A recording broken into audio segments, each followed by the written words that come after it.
RAPBN 2026 kita utamakan pada 8 agenda prioritas. Pertama, kita harus terus wujudkan ketahanan pangan sebagai fondasi kemandirian bangsa. Kita harus mencapai swasembada pangan, terutama beras dan jagung. Harga stabil, petani makmur, nelayan sejahtera, dan konsumen aman. Indonesia harus berdaulat dalam urusan pangan. Untuk itu kita akan cetak sawah baru. Kita akan salurkan pupuk bersubsidi yang tepat sasaran. Kita akan dukung bibit-bibit unggul, alat mesin pertanian modern, dan pembiayaan murah. Juga kita menjamin harga pembelian pemerintah untuk gabah. Saudara-saudara sekalian, untuk lumbung pangan dan cadangan pangan, rupiah 53,3 triliun kita siapkan. Subsidi pupuk tahun 2026 kita alokasikan rupiah 46,9 triliun untuk 9,62 juta ton pupuk. Bulog kita perkuat sebagai penyangga stok pangan, pelindung petani, dan penjaga daya beli masyarakat. Hadirnya pemerintah sudah nyata dirasakan sejak awal 2025. Pemerintah memangkas 145 regulasi penyaluran pupuk yang rumit. 145 peraturan kita pangkas. Hasilnya produksi beras meningkat. Stok beras di gudang pemerintah berada di atas 4 juta ton. Harga stabil, petani semakin sejahtera. Ke depan akan kita lanjutkan cerita sukses ini. RAPBN 2026 akan alokasi 22,7 triliun rupiah untuk Bulog melakukan tugasnya. Secara keseluruhan rupiah 164,4 triliun akan kita alokasikan di tahun 2026 untuk penguatan ketahanan pangan nasional. Kedua, kita perkuat ketahanan energi untuk kedaulatan bangsa. Produksi minyak dan gas kita tingkatkan. Harga energi kita jaga. Dan transisi menuju energi bersih kita percepat. Subsidi energi harus adil, tepat sasaran. Bukan lagi dinikmati oleh mereka yang mampu. Energi baru terbarukan adalah masa depan.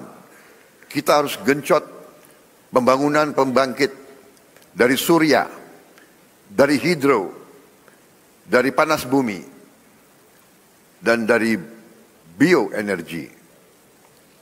Indonesia harus menjadi pelopor energi bersih dunia. Kita harus capai 100% pembangkitan listrik dari energi baru dan terbarukan dalam waktu 10 tahun atau lebih cepat. Saya yakin hal ini bisa dicapai.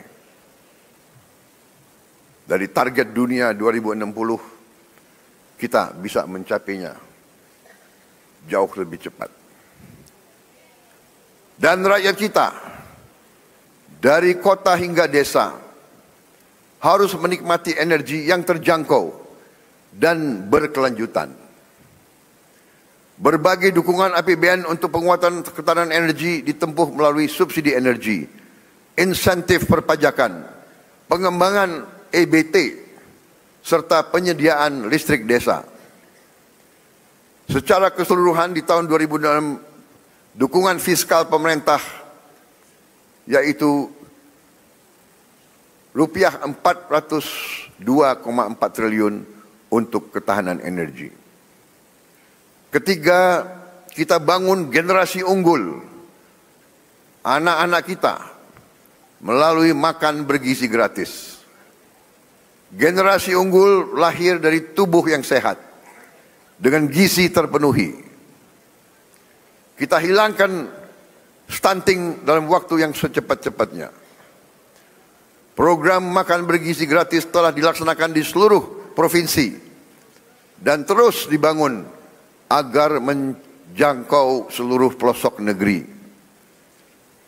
MBG kita targetkan mampu menjangkau 82,9 juta siswa, ibu hamil dan balita akan menerima manfaat asupan gizi optimal melalui satuan pelayanan pemenuhan gizi yang dibangun di seluruh pelosok negeri. Kedepan, program ini akan efektif memberi manfaat lebih luas dan optimal bagi masyarakat.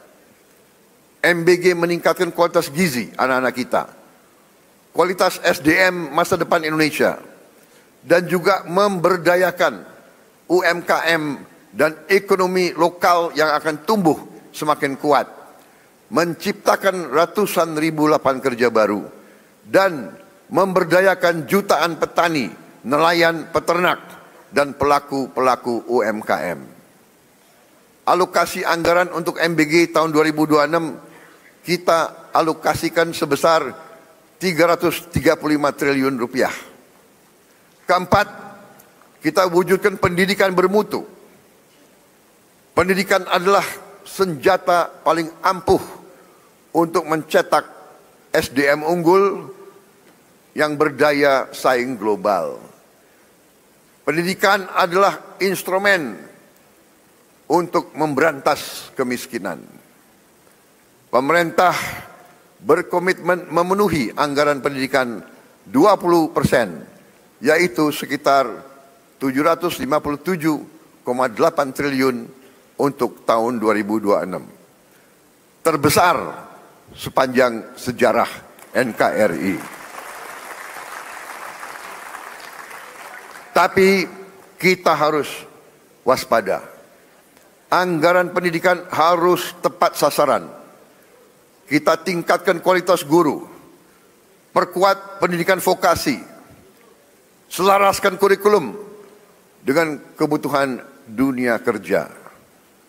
Pemerintah menyiapkan beasiswa bagi siswa dan mahasiswa dengan program Indonesia Pinter untuk 21,1 juta siswa. KIP kuliah untuk 1,2 juta mahasiswa. Dan peningkatan kualitas fasilitas sekolah kampus dialokasikan sebesar 150,1 triliun.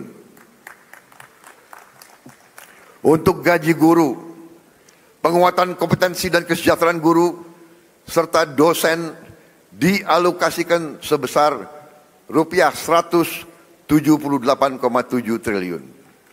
Tunjangan profesi guru non-PNS dan tunjangan profesi guru ASN daerah disiapkan secara memadai.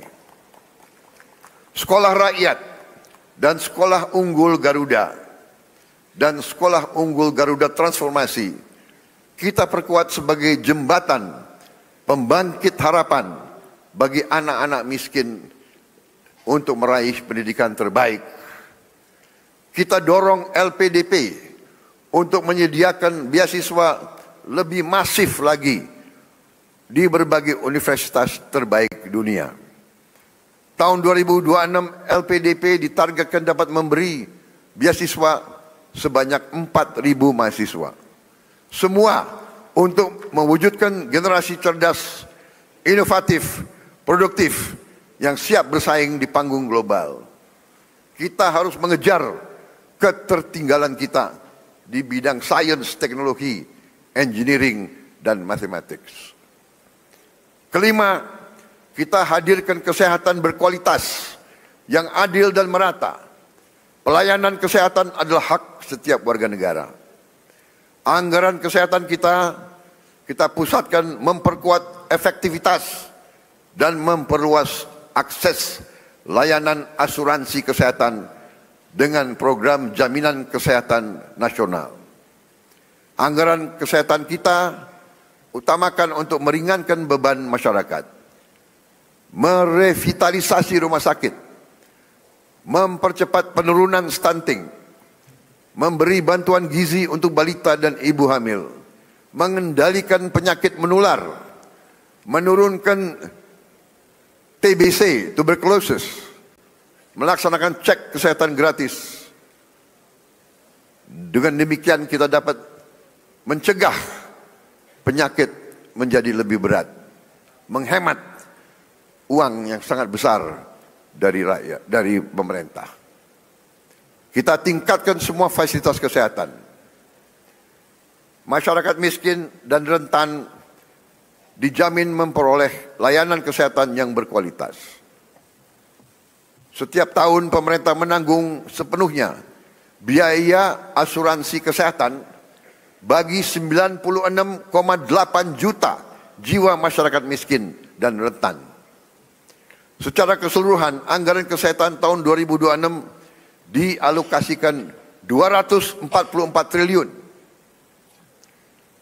Keenam, kita hidupkan perekonomian rakyat melalui penguatan koperasi desa, kelurahan merah putih. Desa kita bangun, koperasi kita bangkitkan kembali, usaha mikro, kecil dan menengah kita berdayakan, serta ekonomi lokal kita tumbuhkan. Desa dan kelurahan akan menjadi tulang punggung ekonomi kerakyatan.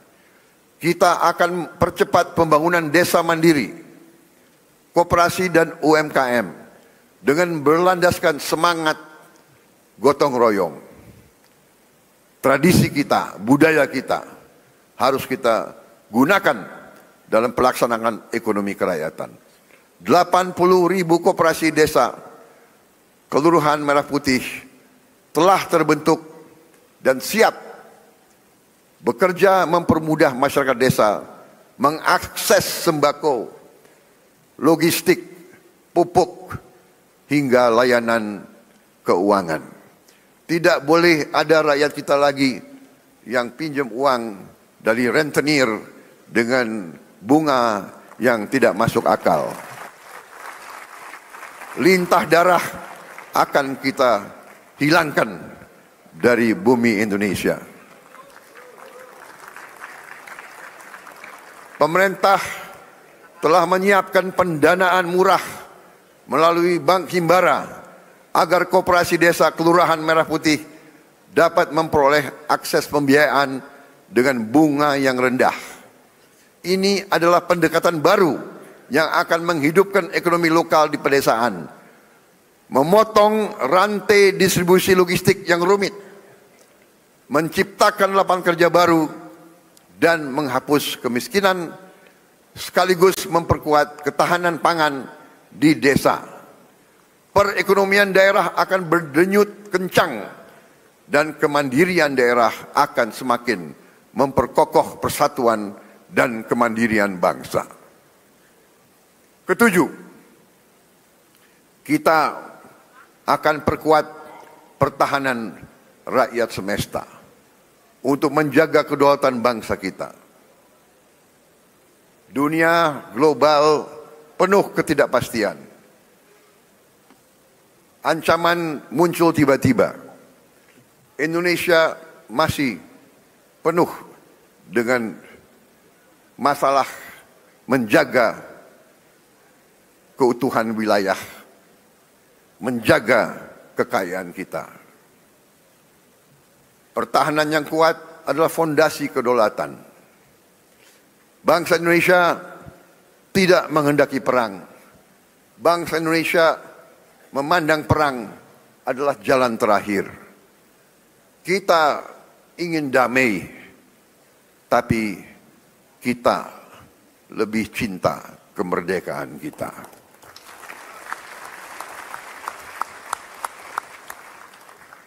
Kita ingin damai, tapi kita mengerti sejarah manusia mengajarkan kepada kita bahwa mereka yang tidak punya pertahanan yang kuat biasanya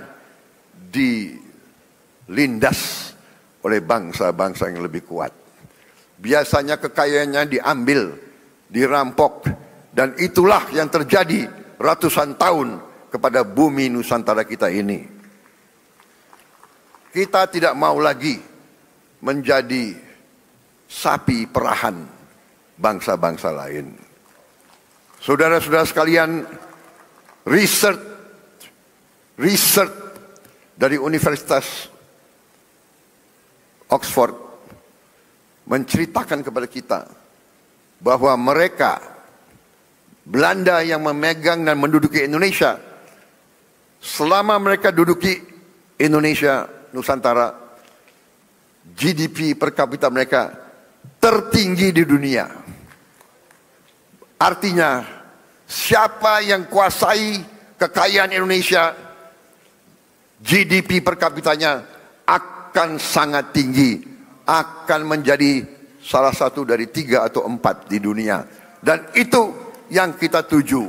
Kita harus kuasai, kendalikan, membela, dan mengelola semua kekayaan bangsa Indonesia.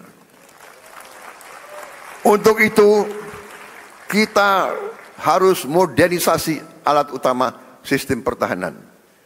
Memperkuat komponen cadangan kita. Kita berdayakan industri strategis nasional serta kesejahteraan para prajurit patriot bangsa. Alhamdulillah, Yang Maha Kuasa telah memberi karunia kepada kita. Kita memiliki mineral-mineral yang disebut tanah jarang, rare earth. Kita memiliki semua rare earth yang ada di dunia, kita miliki. Dan rare earth ini vital untuk kehidupan teknologi tinggi, untuk kehidupan modern, dan juga untuk pertahanan modern. Saudara-saudara sekalian, kita harus menciptakan sumber daya manusia yang unggul agar semua sumber daya alam kita bisa kita manfaatkan secepat-cepatnya. Kedelapan, kita percepat investasi dan perdagangan global. APBN sebagai katalis.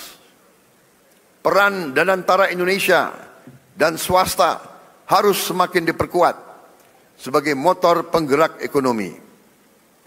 Melalui dan antara Indonesia kita perkuat investasi produktif dan mewujudkan Indonesia lebih kuat dalam rantai pasok dunia.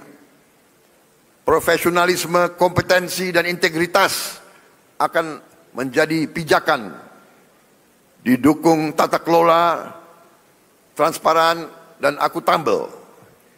Inilah momentum bagi Indonesia untuk menjadi kekuatan ekonomi global.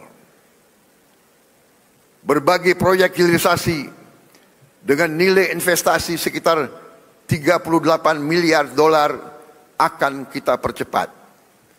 Proyek ini mencakup berbagai sektor, termasuk pertambangan mineral, hilirisasi batubara, pertanian, perikanan, serta energi baru dan terbarukan. Saudara-saudara sekalian, program 3 juta rumah untuk rakyat diberikan melalui berbagai skema, antara lain fasilitas likuiditas pembiayaan perumahan FLPP, dukungan bantuan stimulan perumahan swadaya BSPS di desa dan kota dan pesisir, serta dukungan PPN DTP untuk rumah komersial dalam mendukung pembangunan rumah yang layak huni dan terjangkau. Total jumlah rumah yang akan mendapat dukungan APBN 2026 adalah 770.000 rumah.